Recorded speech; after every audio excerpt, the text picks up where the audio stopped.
60 বছরের জীবনকে প্রাধান্য দিয়ে নষ্ট করছে অনন্ত জীবন। লা ইয়ামুতুনা ফিহা ওয়ালা ইয়াহইয়া।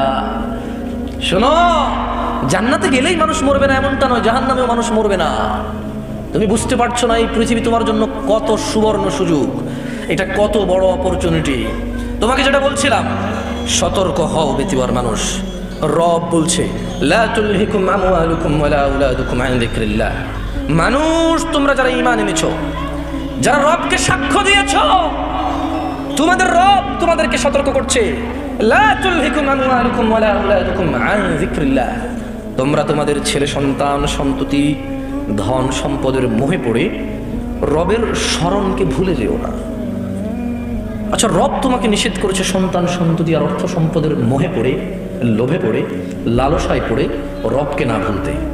ধরে নাও তুমি রবকে ভুলে গেলে।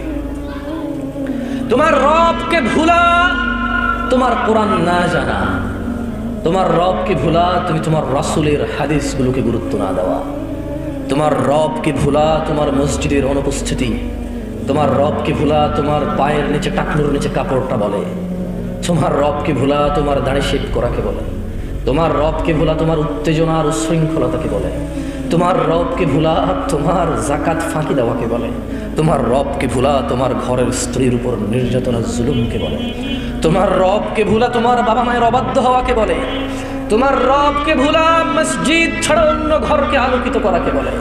মোমবাতি আগরবাতি কত বাতি দিয়ে তুমি কত ঘর সাজাও, আল্লাহর ঘর মসজিদ ফজরে এভাবেই খালি পড়ে থাকে। তুমি মনে করেছো আল্লাহর ঘর সাপ্তাহিক একটা অনুষ্ঠান আর বাৎসরিক একটা মাহফিল, যেদিন কানায় কানায় মাগরিবে ভরে যাবে, শুক্রবার যেদিন নামাজ শেষ হওয়ার 15 মিনিট পূর্বে মানুষ টয়লেটের সামনে গিয়ে সলাত আদায় করবে। তোমার রবকে ভুলা এটাই প্রমাণ করবে তোমার মানুষ। দেখো, আমার কথা তোমার কেমন লাগে তা তো জানি না, তবে শোনো, সেটাই বলবো যা আমার মনে হয় তোমার কাজে আসবে যদি তুমি নিজে গ্রহণ করো।